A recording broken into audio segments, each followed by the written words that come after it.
Hey everyone, welcome back to Feed Your Body, Mind and Soul. I have had several requests for a warm quinoa recipe, and so today I'm going to make a quinoa lentil bean hot pot, and in order to make it wholesome, I'm going to serve it with some apple walnut raita and sautéed carrots and spinach. So let's get started. First, let's cook our quinoa lentil and beans hot pot. For this, we need 1 onion and 2 tomatoes. I'm going to cut them into thin rounds and you will know why shortly. Place the cut onion in the chopper and give a hit. Honestly, it's so easy. Once you've chopped the onion, remove it into a small container. Now, chop all the tomatoes. It's pretty quick and it retains all the juices in the tomato. Now chop 2 chillies in the same chopper. You can just go with the tomatoes. Then chop 2 cloves of garlic again in the same chopper. We need 1 cup of quinoa, half a cup of mixed beans and half a cup of lentils to complete this quinoa hot pot. Now add half a tablespoon of cumin seeds and half a tablespoon of black pepper to a pestle and mortar and grind it to a coarse consistency. You can increase the number of chilies and black pepper according to your taste. I'm using an instant pot for this recipe. You can also use a stovetop pressure cooker or any pan instead. Now I'm going to press the saute button and then start. It starts preheating. Once in saute mode, add 1 teaspoon of oil. You can also use a pressure cooker or just a pan like I said before. Once ready, you get a signal from the instant pot. Then add half a tablespoon of mustard seeds. Wait for the mustard seeds to splutter. And once they've spluttered, add chopped onions, saute to just remove the rawness.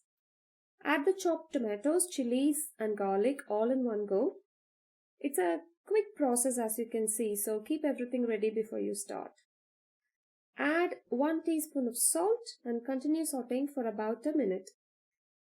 Add half a teaspoon of turmeric, 1 teaspoon Sambhar powder or curry powder, half teaspoon garam masala, and continue to saute to mix it all well. Add the crushed black pepper and cumin seeds and then give a thorough mix. Add the 1 cup of quinoa, half a cup of mixed beans and half a cup of lentils. I'm using moong dal in this case. I haven't soaked my beans and lentils because the hot pot cooks it very easily. But if you're going to cook on a stovetop pressure cooker or pan, it's better to soak them beforehand. Add 3.5 cups of water. Give a good mix. Now I'm going to change it to the pressure cook mode and choose 5 minutes cooking time on high pressure. Put on the lid and press start. Once the cooking is finished, the cooker actually goes automatically to the keep warm mode. So while the instant pot is cooking away the quinoa, we're going to make our sautéed carrots and spinach. For this first we need half an onion. I'm going to chop it with my chopper so that it gets chopped uniformly. Then I'm going to change the blade to a slightly bigger blade and make carrot cubes. First I'll cut the carrots into small rounds to make it easy for chopping. Then place the carrots on the chopper and just keep going. You get these lovely uniformly chopped carrots. Pretty good, eh? And time saving and saving electricity too.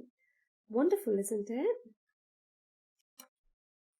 So to a pan on high heat, add 1 teaspoon of oil. Once warm, add 1 teaspoon of mustard seeds. Let them splutter. Once spluttered, add 1 tablespoon of Channa dal and 1 tablespoon of Urad dal. If you don't have these, you can use peanuts instead, just to add the crunchiness. Add the chopped onions, saute till they lose their rawness for about 30 seconds after adding 1 teaspoon of salt. Then add the carrots. Give a mix. Add 1/4 teaspoon of turmeric and then chili flakes to taste. Cover and cook for 2 to 3 minutes until the carrots are soft. Check in between and add 1 to 2 tablespoons of water if needed to help the carrots cook. Now add the spinach as much as you want really and then cover and cook for about 2 to 3 minutes for the spinach to wilt. As you can see, the spinach has wilted and look how much it has reduced. Add 1 tablespoon of coconut. You can also use desiccated coconut and just give a mix. You can cook pretty much any vegetable in this way. Switch off the heat. So now let's make an apple walnut raita. For this I'm using 2 apples. You can use any variety of apples. I'm cutting them into rounds so that I can chop them in my chopper very quickly and easily. Now I'm going to chop the walnuts in the same way pretty quickly. So our apple and walnuts are chopped and ready. Just transfer them to a serving bowl and give a gentle mix. Add a little bit of salt to season. Then add a little bit of cinnamon powder and a little bit of cumin powder. Now add 1 cup of yogurt of your choice, either dairy or non-dairy yogurt. Give a good mix. I'm going to transfer this to a bigger bowl to make it easy for mixing. Once mixed thoroughly, add some halved walnuts on top. Our apple walnut raita is now ready to serve. So now it's time to plate up. Place the lentil, bean, quinoa in a bowl, just 1 portion for a person, and then the sautéed carrots and spinach in another small bowl, and the apple walnut raita in another one. A wholesome, nutritious meal with all the nutrients you require in one meal is now ready to eat. The quinoa actually tastes good when eaten hot, and actually the dish tastes even better when you eat it the next day. You can keep it in the fridge for 5 to 7 days or freeze it for using later.